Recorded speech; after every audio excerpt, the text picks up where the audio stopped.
The scripture of today is from the Gospel of Luke, chapter 18, verse 9 through 14. 오늘 우리에게 주신 하나님의 말씀, 누가복음 18장 9절로 14절까지의 말씀입니다. 이 하나님의 말씀을 한 목소리로 같이 읽겠습니다. 시작. 또 자기를 의롭다고 믿고 다른 사람을 멸시하는 자들에게 이 비유로 말씀하시되 두 사람이 기도하러 성전에 올라가니 하나는 바리새인이요 하나는 세리라. 바리새인은 서서 따로 기도하여 이르되 하나님이여 나는 다른 사람들 곧 토세, 불의, 간음을 하는 자들과 같지 아니하고 이 세리와도 같지 아니함을 감사하나이다. 나는 일에 2번씩 금식하고 또 소득의 11조를 드리나이다 하고 세리는 멀리 서서 감히 눈을 들어 하늘을 쳐다보지도 못하고 다만 가슴을 치며 이르되 하나님이여 불쌍히 여기소서 나는 죄인이로소이다 하였느니라.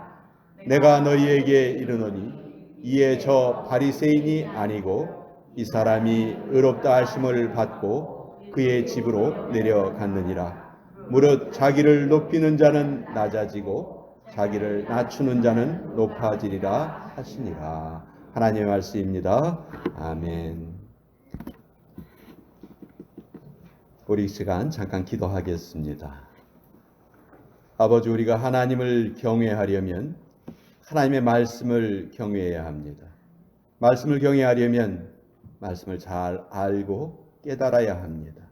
그래서 성령님께 간구드립니다. 하나님의 가장 깊은 속을 통달하고 계신 성령께서 이 시간 우리의 마음을 활짝 열어주시고 말씀을 밝히 알아듣게 도와주시옵소서. 예수님의 이름으로 기도합니다. 아멘. 여러분, 우리 생사는 운명이지만 건강은 선택이다 하는 말이 있어요. 언제 우리가 죽을지 우리가 정할 수 없지만 그때까지 우리가 건강하게 살 것인가 아니면 골골하면서 살 것인가, 그것은 우리가 정할 수 있다는 말입니다. 그래서 지금 내가 건강한지 아닌지 우리가 점검받는 게 참 중요해요. 아유, 목사님, 전 지금까지 건강검진 한 번도 받은 적이 없어요. 여러분, 이건 결코 자랑이 아닙니다. 아주 이거는 잘못된 말이에요. 저도 제 몸속에 돌이 있는지 몰랐어요. 근데 피 검사를 했는데 뭐 수치 하나가 이상하게 나왔다는 거예요. 그래서 그거를 조사를 해보니까 몸속에 돌이 있다는 것을 알게 된 것이죠. 자동차도 마찬가지입니다. 미리 정기적으로 점검을 하면은 고장을 잘 막을 수가 있는 것이죠. 그래서 우리의 영적인 건강 역시 우리는 계속해서 끊임없이 점검을 해야 합니다. 나는 지금 경건지수가 과연 어떻게 되나? 내 사랑지수는, 내 겸손지수는 어떤가? 우리 늘 그것을 살펴봐야 돼. 그런 의미에서 오늘 본문의 내용은 우리 영적인 점검을 위해서 참 유익한 말씀이다. 저는 그렇게 생각을 합니다. 오늘 말씀은 예수님께서 두 사람의 기도를 비교하면서 하신 말씀이에요. 이 비유 속에는 딱 두 사람이 등장을 하는데요. 누가 등장하냐면 바리새인과 세리가 등장을 합니다. 우리가 복음서를 읽다 보면 예수님께서 많은 비유를 하셨는데요. 그 비유의 특징이 있어요. 예수님의 비유는 결코 어렵게 비유를 말씀하시지 않으셨다 하는 거예요. 당시 사람들이 일상생활에서 잘 알 수 있는 것들을 사용해서 예수님께서는 천국을 가르치셨어요. 혼인집 손님이라든지, 뭐 포도주와 가죽 부대라든지, 씨 뿌리는 자의 비유라든지, 누룩, 그물, 뭐 이런 것들은요, 당시 사람들이 그 실생활에서 너무 잘 알고 있던 것들이었거든요. 오늘 비유 역시 마찬가지입니다. 이 바리새인이 누군지, 세리가 누군지 이스라엘 사람들은 너무도 잘 알고 있는 사람들이에요. 매일매일 일상생활에서 만나는 사람들이었던 것입니다. 바리새인들은 어떤 사람이었는가? 아주 엄격하게 신앙생활을 하려고 애썼던 사람들입니다. 모세의 율법은 물론이고 장로들이 세운 전통도 아주 철저하게 지켜야 된다. 이 사람들 그렇게 생각을 했고 실제로 이 사람들은 그렇게 지키려고 했어요. 애를 썼습니다. 문제는 이것들을 제대로 지키지 못하는 사람들을 바리새인들은 아주 냉혹하게 정죄를 했다는 것이죠. 예수님께서 바리새인들을 책망하신 것도 바로 이 이유였어요. 다른 사람들을 사랑하는 그 사랑의 마음이 전혀 없었다는 것이죠. 예수님께서 오늘 바리새인과 세리의 기도를 비교해 주시는데 왜 비교를 해 주시는가? 왜 비교하시는가? 9절에 그 이유가 나와 있어요. 9절에 보면 이렇게 되어 있습니다. 또 자기를 의롭다고 믿고 다른 사람을 멸시하는 자들에게 이 비유로 말씀하시되. 지금 누구에게 이 비유를 말씀하시냐 하면요. 자기는 의롭다 그렇게 생각하고 다른 사람은 그렇지 못하기 때문에 내가 멸시해도 된다 이렇게 생각했던 사람들. 한마디로 착각하고 사는 사람들이었어요. 그 착각하고 사는 사람들의 대표적인 사람들이 바로 바리새인들이었던 것입니다. 오늘 내용을 보면요. 바리새인과 세리가 성전에 올라갔어요. 왜 올라갔나요? 기도하러 올라갔습니다. 기도하러. 유대인들은 당시에 하루에 3번의 기도 시간을 정해놨어요. 아침 9시, 정오, 오후 3시 이렇게 3번의 기도 시간을 정해놓고 기도를 했어요. 자, 이런 규율 지키는데 뭐 아주 열심히 했던 바리새인들 당연히 시간을 맞춰서 기도하러 성전에 올라갔습니다. 그런데 동시에 당시 죄인의 대표, 죄인의 대명사로 불리는 세리도 기도하러 성전에 올라간 거예요. 예수님의 비유를 듣는 사람들이 생각을 합니다. 참 이상한 일이네. 그 악한 세리가 기도를 하러 성전에 올라갔다고? 돈 뜯으러 간 게 아니고 기도하러 올라갔단 말이야? 이렇게 아주 이상하게 아마 들었을 거예요. 세리가 성전에 기도하러 올라간다는 일 자체가 일반적인 일이 아니었어요. 자, 이 두 사람이 하여튼 같이 성전에 올라가서 기도를 드렸습니다. 하지만 그 기도의 내용과 태도가 너무 달랐어요. 바리새인이 이렇게 기도합니다.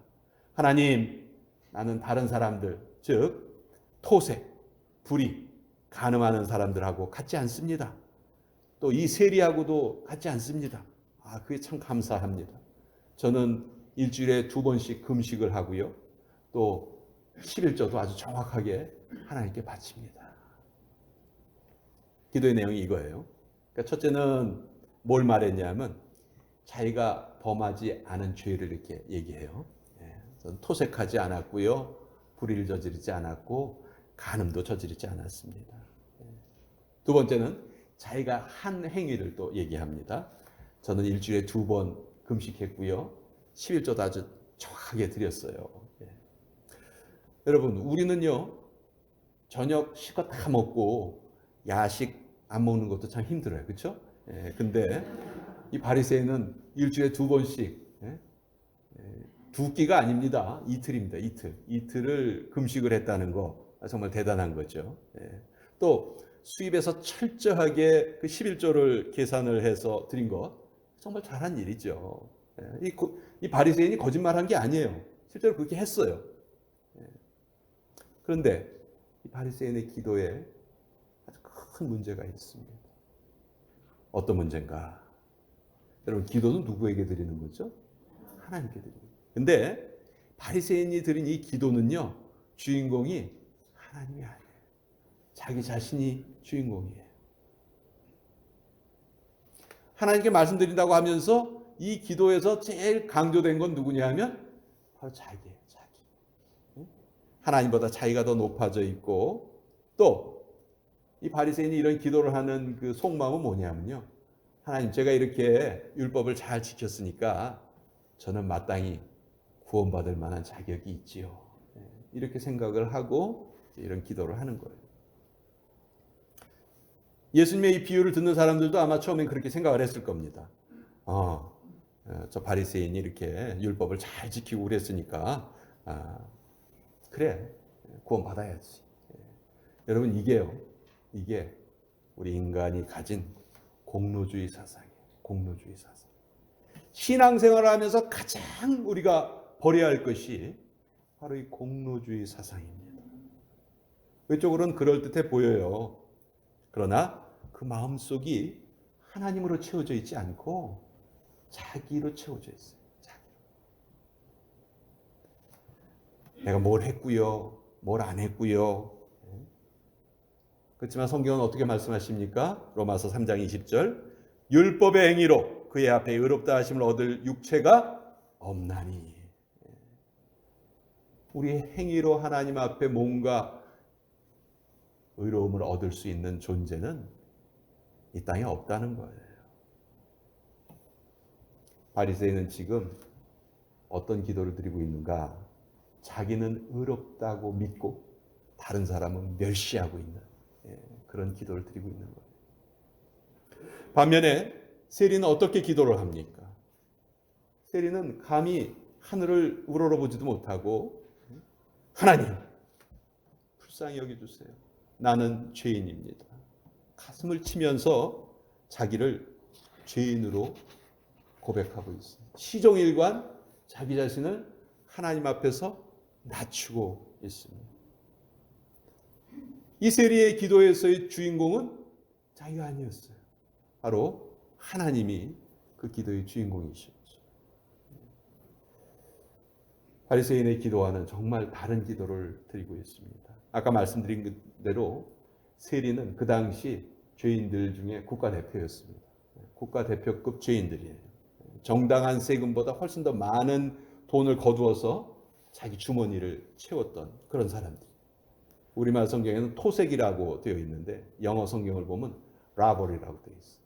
강도질을 했다는 거예요. 도둑질을 했다는 거예요. 어떻게 보면 정말 공인된 도둑놈들이에요. 죄인 중에 죄인이에요. 이 세리는 자기가 저지른 잘못을 너무도 잘 알고 있었어요. 그래서 그 죄를 주님 앞에 고백을 합니다. 왜 세리가 이 기도를 했을까요?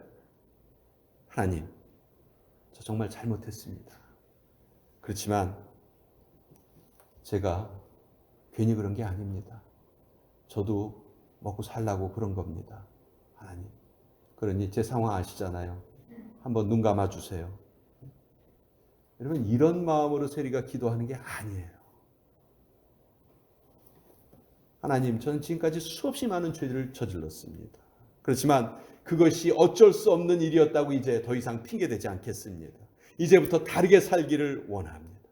주님, 저를 도와주시고 이제는 제대로 살 수 있도록 저를 좀 이끌어 주세요. 저는 주님의 도우심이 너무너무 필요합니다. 세리의 기도는 이런 기도였다. 자기가 죄인이라는 것을 발견을 했고요. 그것을 숨기려 하지 않고 그것을 다 공개한 거예요. 페니실린을 발견한 유명한 그 알렉산더 플레밍에게 어느 날 기자가 물었어요. 박사님, 지금까지 수없이 많은 발견을 하셨는데 그 중에서 가장 위대한 발견이 뭡니까? 페니실린이라는 답을 기대하고 그런 질문을 했어요. 그때 이 플레밍이 주저없이 이렇게 대답을 했습니다. 예, 제가 크나큰 죄인이라는 사실과 예수님이 나의 구주가 되신다는 사실, 그것이 제가 발견한 가장 위대한 발견이었습니다. 이렇게 말을 했다고 해요. 오늘 우리에게도 마찬가지입니다. 내가 죄인이라는 그 발견이 우리에게 꼭 필요한 거예요. 당시 사람들은 바리새인들을 더 의롭다고 여겼을 거예요. 그러나 예수님의 판단은 완전히 다르셨죠.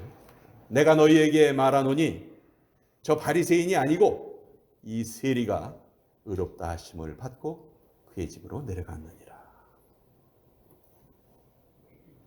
아마 이 비유를 듣는 청중들이 놀랐을 거예요. 아니, 바리새인이 도대체 무슨 잘못을 했나? 뭐 자랑을 하기는 했지만, 그렇죠? 안 한 거 했다고 한 것도 아니고 한 거 했다고 한 건데, 또 하나님께 감사드렸잖아요, 그렇죠? 하나님 감사합니다. 바리새인 그렇게 말을 했다고요. 그렇지만 여기에 세리는 잘못을 저질렀지만 그 잘못을 갚을 만한 행동을 하나도 한 게 없어요. 그렇죠? 근데 왜 주님의 평가는 달랐을까? 왜 주님은 이 세리를 더 의롭다고 하셨을까? 성경에 그런 말이 있죠. 사람은 외모를 보지만 여호와 하나님께서는 우리의 뭘 보신다고요? 중심을 보신다. 주님께서 그 마음의 중심을 보시니까 바리새인의 마음 속에는 교만이 가득 차 있었고, 그렇죠? 세리는 애통하며 뉘우치는 마음이 가득 차 있었다. 그래서 오늘 비유의 핵심은 이거예요. 예수님께서 이들을 판단하실 때 그들이 과거에 했던 행위가 전혀 계산되지 않았다는 겁니다. 중요한 말이에요. 예수님께서 우리를 보고 판단하실 때 결정적인 것은 과거의 기록이 아니고 현재 하나님께 대한 태도다. 여러분 오해하지 마세요. 과거의 헌신을 주님이 무시하신다는 그런 말이 전혀 아니에요. 전혀 아니에요. 이 바리새인은 기도를 한다고는 했지만 현재 하나님께서 이 바리새인에게 하실 일이 아무것도 없어요. 저 여태까지 잘 살았습니다. 하나님. 이게 바리새인의 기도예요. 저 신경 안 쓰셔도 됩니다. 근데 이 세리의 기도는 뭐였어요? 하나님이 그를 위해 하실 일이 너무나 많으신 거예요. 그러니까 하나님이 우리에게 의롭다고 선언하시는 그 의로움의 선언은 우리의 행동 때문이 아니고 하나님께 은혜를 호소하는 그 호소하는 자에게 주어진다.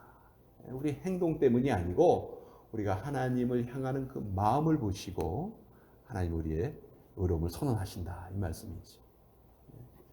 누가복음을 보면요. 이렇게 우리 일반 사람들의 생각을 뒤엎는 이야기가 처음부터 얼마나 많이 적혀 있는지 몰라요. 성모 마리아가 처음에 천사 가브리엘에게 수태고지를 받죠. 그때 마리아가 이렇게 기도를 해요. 누가복음 1장 52절에서 53절까지 아주 참 수태고지를 받은 후에 드리는 기도라고는 생각되지 않는 이상한 기도를 해요. 권세 있는 자를 그 위에서 내리치셨으며 비천한 자를 높이셨고 줄이는 자를 좋은 곳으로 배불리셨으며 부자는 빈손으로 보내셨다. 여러분 이게 수태고지를 들은 자의 기도라고 생각이 되세요? 누가복음은 처음서부터 upside down 그것을 얘기하고 있는 거예요. 예수님은 가난한 자에게 축복을 선언하십니다. 누가복음 6장 21절에 보면 지금 줄인 자는 복이 있다. 또 부자에게는 저주하세요. 누가복음 6장 24절 화 있을진저 너희 부유한 자여. 또 잔치에 가면 윗자리가 아니고 맨 끝자리에 가서 앉아라. 그렇게 말씀하시고요. 집을 나갔던 탕자는 의롭다 하시고 집 안에서 있었던 그 마다들은 악하다. 이렇게 말씀하세요. 이 비유에서도 세리가 의인이고 바리새인이 죄인이고. 그렇죠? 완전히 우리 사람의 생각과 하나님의 생각이 얼마나 다르다 하는 것을 누가복음은 계속해서 우리에게 알려주고 계신 거예요. 바리새인과 세리 두 사람 똑같이 성전에 올라갔고 똑같이 기도했지만 한 사람은 자아도취에 빠졌고 한 사람은 자기의 죄된 모습을 발견을 하고 하나님 앞에 진정으로 회개를 했습니다. 시편 34편 18절 여호와는 마음이 상한 자에게 가까이 하시고 중심에 통회하는 자를 구원하시는도다. 바로 이 말씀이 저는 이 세리에게 이루어졌다. 그렇게 생각을 합니다. 그런데요. 제가 여러분께 드리고 싶은 설교의 핵심은 지금부터예요. 오늘 우리 이 말씀에서 우리가 자칫하면 놓치기 쉬운 부분이 있어요. 예수님께 의롭다 선언을 받은 이 세리가 이 이후에 어떤 삶을 살았을까 하는 겁니다. 옛날처럼 토색하고 수탈하고 그렇게 살았을까요? 저는 절대로 그렇게 생각하지 않습니다. 진정한 회개에는 반드시 행동의 변화가 뒤따릅니다. 그걸 보여주는 재미있는 예화가 있는데 1800년대 말에 시카고에 아주 유명한 목사님이 한 분 계셨어요. 무디 목사님. 여러분들도 아마 많이 들어보셨을 거예요. 이 무디 목사님이 시카고에서 사역을 하실 때 아주 참 위대한 성령의 역사가 시카고 지역에 많이 나타났습니다. 근데 여러분, 시카고 하면 또 떠오르는 게 있죠. 좀 악명 높은 게 있어요. 그렇죠? 시카고 하면 갱단이 떠오르고 마피아가 떠오르고, 이 이후에 무디 목사님 이후에 그 유명한 알 카포네, 여러분 아시죠? 시카고를 주름 잡았던 그 갱. 근데 그 이전에도 아마 갱단이 좀 있었나 봐요. 어느 조직폭력배의 중간 보스쯤 되는 사람이 이제 무디 목사님의 설교를 듣게 됐어요. 그리고 감동을 받은 거예요. 완전히 감동을 받아가지고 무디 목사님을 찾아왔어요. 찾아와서 하나님께 제 죄를 고백하려 합니다. 그래서 자기가 그동안 저질렀던 일들을 그냥 다 낱낱이 다 고백을 한 거예요. 무디 목사님 이걸 참 듣고 계시다가 이제 그 고백이 다 끝나니까, 형제요, 참 귀한 고백 참 잘하셨습니다. 그러더니 일어나서 경찰서에 전화를 하는 거예요. 그러니까 이 사람 고백하는데 깜짝 놀란 거야. 지금 뭐 하고 계십니까? 아니, 당신이 진정으로 죄를 회개를 한다면 당신이 저지른 죄에 대해서 대가를 치러야죠. 그래서 경찰서에 전화를 하는 거예요. 그랬더니 꽁지가 빠지게 도망을 갔다. 그런 이야기가 있어요. 여러분, 이 사람은 진정으로 회개를 한 겁니까? 안 한 겁니까? 이 사람은 결코 진정으로 회개한 것이 아닙니다. 우리는 어떻습니까? 우리도 매주 회개의 기도를 드립니다. 그 회개의 기도가 우리의 행동을 실질적으로 얼마나 바꾸고 있는가? 저는 오늘 이 말씀을 통해서 우리가 그것을 한번 깊이 생각해 봤으면 좋겠다. 하나님이 바라시는 진정한 회개는 반드시 행동의 변화가 있어야만 증명이 된다 하는 것입니다. 기도하겠습니다. 아버지 하나님, 주님의 판단은 늘 우리의 겉모양을 꿰뚫으시고 우리의 속사람, 우리의 중심을 보십니다. 아버지요, 어리석인 바리새인처럼 자기를 높이는 교만에 빠지지 말게 하시고 이 세리처럼 온전히 회개하여 그 삶의 행위가 완전히 달라지게 하여 주시옵소서. 예수님의 이름으로 기도합니다. 아멘.